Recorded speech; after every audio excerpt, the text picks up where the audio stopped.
All right, so NBA Finals is finally here. We've got Spread Astaire coming on. Is he on? No, he's waiting in the wings. There he is, Spread Astaire, everyone. And we're going to talk Golden State Warriors versus the Toronto Raptors. How are you doing, Spread?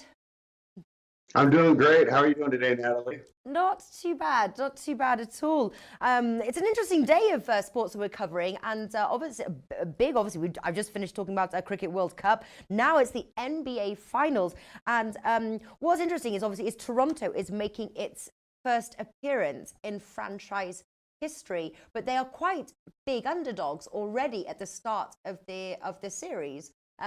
Is this based on their lack of experience in the finals? No, I think it's based on the fact that the Warriors are a dynasty. I mean, they've been in the finals 5 straight years. They would have, 4 straight titles if it wasn't for the Draymond Green suspension in Game 5 in 2016. That was, the series they lost. And then with Kevin Durant coming on board, they've been winning in the finals fairly easily the past 2 years. They've actually had more problems getting out of the Western Conference than winning when they've been matched up against the East. So I don't think this is disrespect at all to the Toronto Raptors. I just think this is a market reflection of how successful the Warriors have been. And, a lot of casual bettors have made a lot of money, myself included, betting on the Warriors over the years. So I'm sure the market is also anticipating that, the money will come in on the Warriors, and they need to be ready to check their liability there. Right, absolutely. And they're right now championship winner. They're 1.4 Golden State Warriors. Were you able to get them earlier at a better price when this market first opened up? Did you? Because obviously, I'm guessing at the beginning of the tournament that a lot of people would have been putting their money on Golden State Warriors. Right. The only time that you really had a chance to get them if you waited until the playoffs was right after Game 5 when Kevin Durant was injured. Their price moved right around to the even level. But then after Game 6, when they came out and looked like the old Warriors, with the motion offense and Steph Curry exploding and then Draymond Green, Steph Curry pick and roll looking to be almost unstoppable, the price went right back. So I was able to get them. I got them preseason. I got them the day DeMarcus Cousins signed.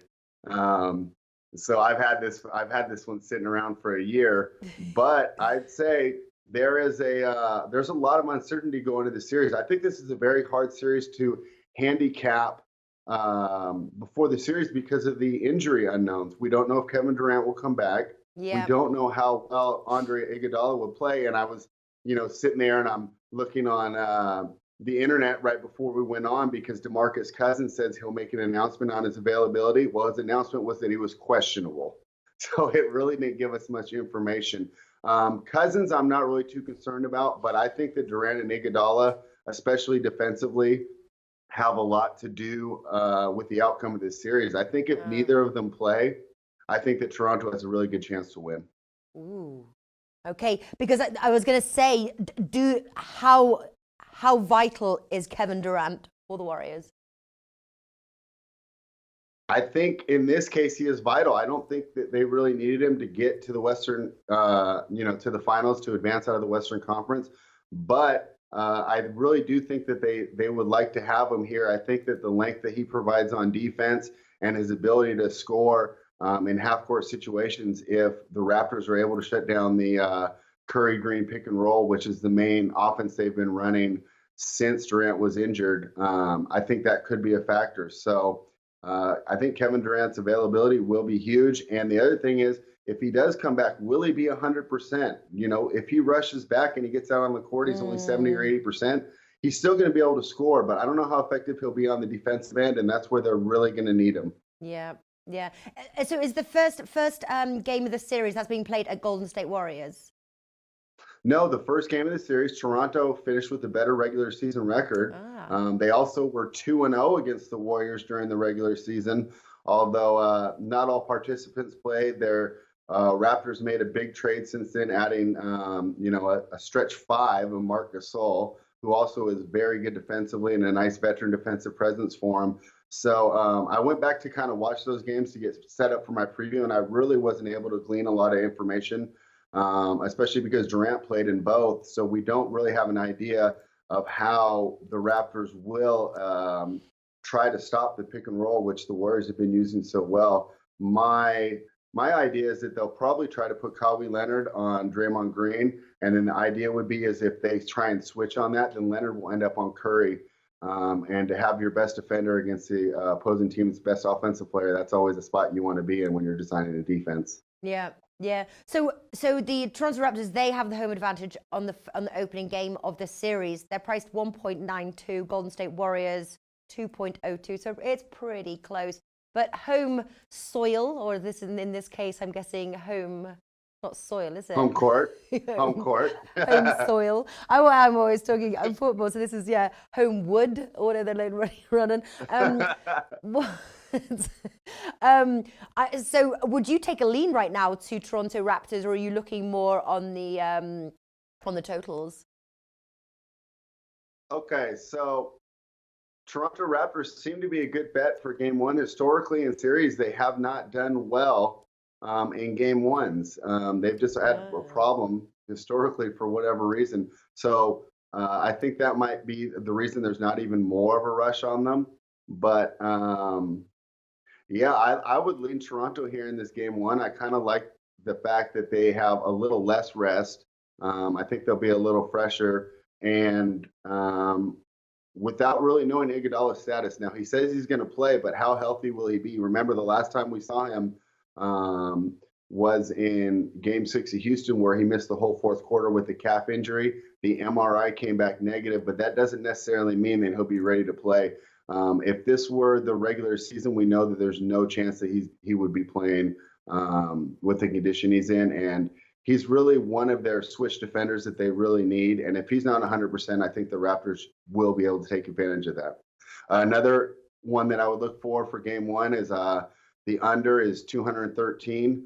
And I would lean under. I think that it'll be kind of a slow game to start and with teams feeling each other out. So I'm also looking at the under for game one, under 213. And a fun one for a player prop, if we're looking, will be Pascal Siakam over three-pointers over 1.5. That's actually a player prop from one of my betting partners, Noops.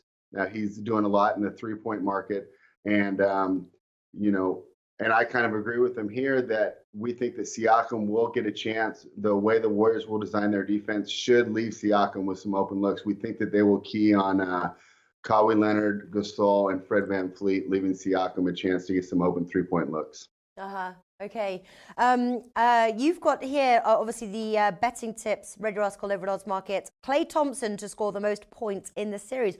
Odds of 17. That's not a bad price. Run us through what brought you to that conclusion. Well, the thing was, I didn't really want to tip a series price, especially because I was writing it over the weekend, and I had even less knowledge about the injuries. So the tipping the series price was out. It was like the numbers said that I should take the Raptors. Mathematically, you should take the Raptors. But do you want to be the tipster that gets in front of this freight train that's the Golden State Warriors dynasty? I didn't want to do it. So I decided to kind of look at the markets a little more. And my idea was, number one, Klay is just as explosive scorer as Steph. He doesn't do as much off the dribble, but especially if Durant plays, his teammates will find him if he gets hot. They will feed the hot hand. And, he's as great three-point shooter as there is in the league right now. And if I was the Toronto Raptors, I would be focusing all my energies on stopping Steph Curry and in this Draymond Green, Steph Curry pick and roll. Now, if that happens and Klay Thompson gets hot, we know we'll feed him. It's 17.0 or 16-1. I mean, I could not pass down the odds. I thought it should have been at between 5 to 8. So the number just jumped out at me. Like a great sugary snack that you love to enjoy to eat. And so that was the one that I went for. And, so that'll be a lot of fun because low risk, high reward, have some fun with the finals. And then, like I said, as it plays out, you might be able to find some more angles with individual games as we're more aware of the Warriors' health and the injury situations. Yeah. We've got finals MVP, and obviously Stephen Curry, quite a clear favorite there, 1.72. What sort of typical things makes an MVP, and do you think that he is in line to finally be it? Oh, that's a good question. Yeah, Steph Curry. I would think that he would have the best chance if they do win. Since Durant's gone down, he's averaged more than 30 points. He's had more than 30 points in every single game. They run the offense through him. He's a great ball handler. He can score off the ball, or if he has the ball, he can create his own looks. And he's kind of like the heart and soul of the team. You know, when he gets going, you can see the whole team get excited on both ends. There has been a lot made about the fact that he's never won a Finals MVP because the year that he probably should have won it was 2015, and they gave it to Andre Iguodala, you know, that we mentioned earlier, being so important defensively for his defense on LeBron James was the reason Iguodala got it in 2015. Then after Durant showed up, he got it the last 2 years that they've won, deservedly so, because he was just a killer in the half-court sets and giving the big buckets when they need it. But now with Durant, we know he's not going to play until at least Game 3, and there's a possibility he doesn't play all series.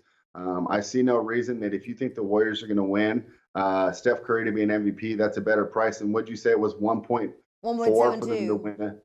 1.72 for Steph Curry, but I think it was 1.4 for the Warriors to win the series. So if you think the Warriors are going to win, the Steph Curry to win MVP might be a better bet because it's hard to imagine a lot of scenarios where the Warriors win the title and Curry does not get the MVP. Yeah.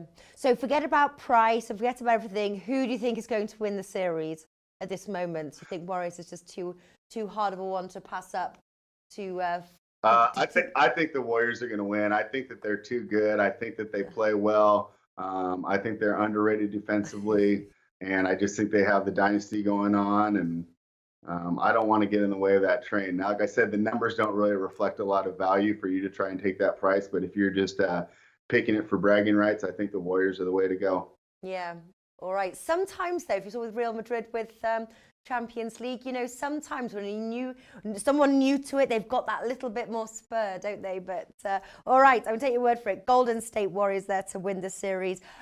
Best of luck there, Spread Astaire. I'm sure I'll get you back on the show for the before the series is over for a quick catch up. But best of luck with your plays there, and enjoy the opening game there. Golden State Warriors versus Toronto Raptors. Thanks for having me on today, Natalie. I had a great time. Me too. Take care.